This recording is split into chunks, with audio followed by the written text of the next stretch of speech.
Bapak, saudari, dan saudara yang terkasih, sekali lagi selamat malam. Kita boleh sejenak merenungkan isi dari bacaan Injil Yohanes ini. Barangkali kita dibantu dengan pertanyaan yang barangkali sering ditanyakan kepada kita sebagai orang-orang yang beriman kepada Yesus. Yesus itu nabi atau Tuhan? Maka kita jawabnya bagaimana? Ya Tuhan lah. Kalau nabi itu mati lalu kubur habis. Kalau nabi itu dia hanya menunjukkan jalan untuk masuk surga. Ini loh jalannya. Nanti kamu masuk surga melewati jalan ini. Kebaikan tentu.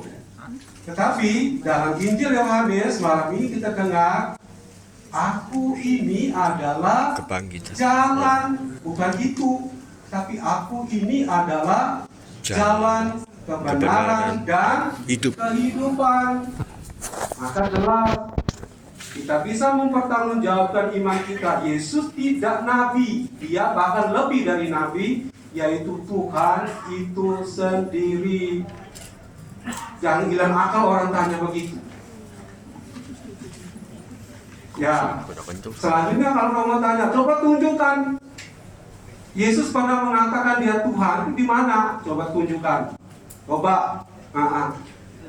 Kita orang Katolik kan bawa mada bakti, bawa puji syukur kan. Kalau orang tanya, ya kita hilang akal. Di mana kita harus tunjukkan bahwa Yesus pernah mengatakan bahwa dirinya Tuhan.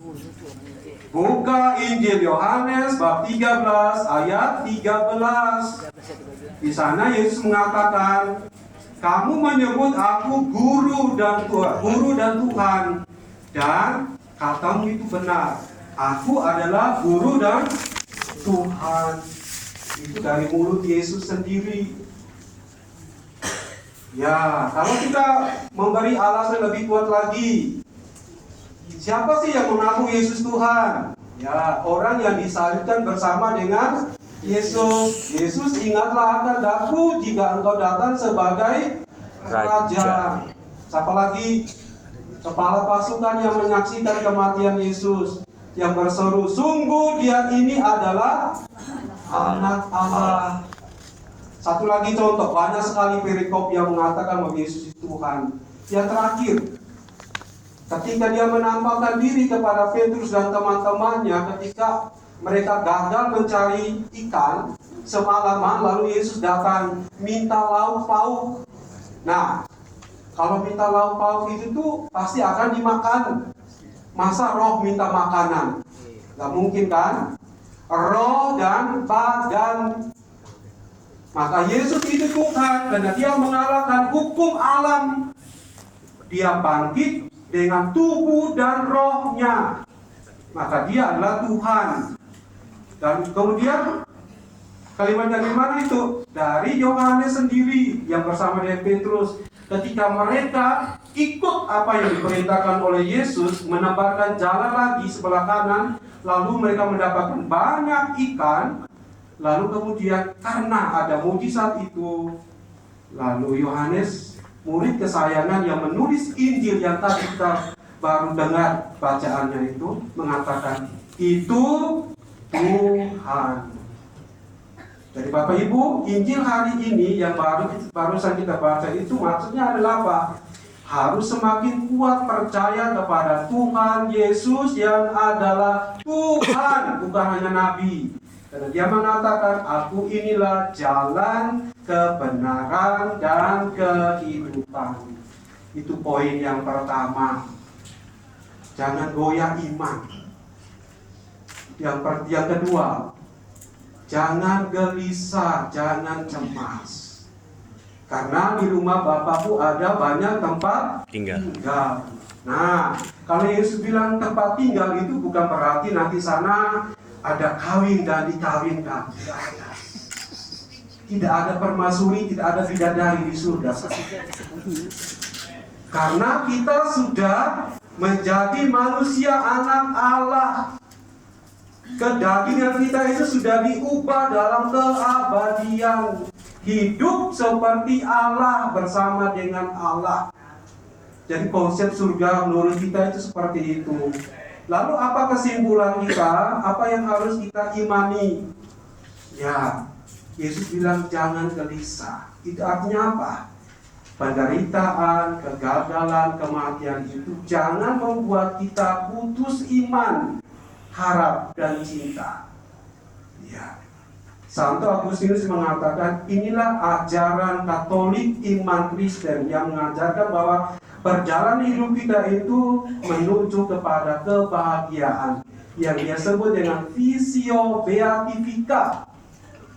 Jadi kehidupan kita ini bukan sesuatu yang ketika mati ya selesai, tidak. Karena akan dibawa kepada visio beatifika, kebahagiaan kekal bersama di surga. Jadi mata kita harus selalu memandang kepada Tuhan. Kita gelisah, kita takut, kita cemas, kita menderita, kita mengalami sakit dan penyakit. Tetapi Yesus mengajarkan jangan cemas, jangan gelisah. Lalu Yesus bilang, seperti yang diajarkan Thomas Aquinas, bahwa meskipun berada dalam kegelisahan, kecemasan, ketakutan, kegagalan, Tuhan Yesus menjanjikan penghiburan, Roh Kudus. Karena itu dalam istilah Latin disebut dengan Instinctus, ya, Spiritus Santo. Jadi kekuatan iman kita itu adalah Roh Kudus yang membimbing, menuntun kita, sehingga meskipun dalam keadaan gagal, gelisah, cemas, kita mendapatkan penghiburan, sukacita, dan damai yang Tuhan berikan. Tuhan tanamkan dalam hati kita. Itu ajaran iman kita. Maka ketika Yesus mengatakan jangan cemas, itu artinya apa? Dia telah memberikan penghiburan, damai, dan sukacita itu. Ini poin yang kedua, untuk juga memantapkan iman kita. Setiap kali kita merayakan misa arwah, dua hal ini yang menjadi poin permenungan. Bahwa Yesus itu adalah jalan kebenaran kehidupan. Yang kedua adalah kita diminta untuk memandang ke surga meskipun kita masih mengembara di dunia ini. Kita harus mengalahkan kecemasan, kegelisahan dengan keyakinan bahwa ada kedamaian, ada sukacita yang Tuhan telah tanamkan. Hanya kadang-kadang kita tidak beriman pada apa yang dijanjikan oleh Tuhan itu. Kita mudah jatuh dalam dosa, keraguan-raguan.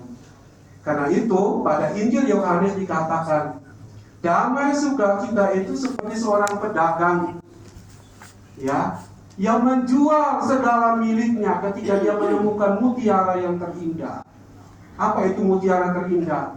Damai dan sukacita. Itu harga yang tidak ada bandingnya dengan kekayaan, kecantikan, dan lain-lain. Ya, rambut putih boleh dihitamkan.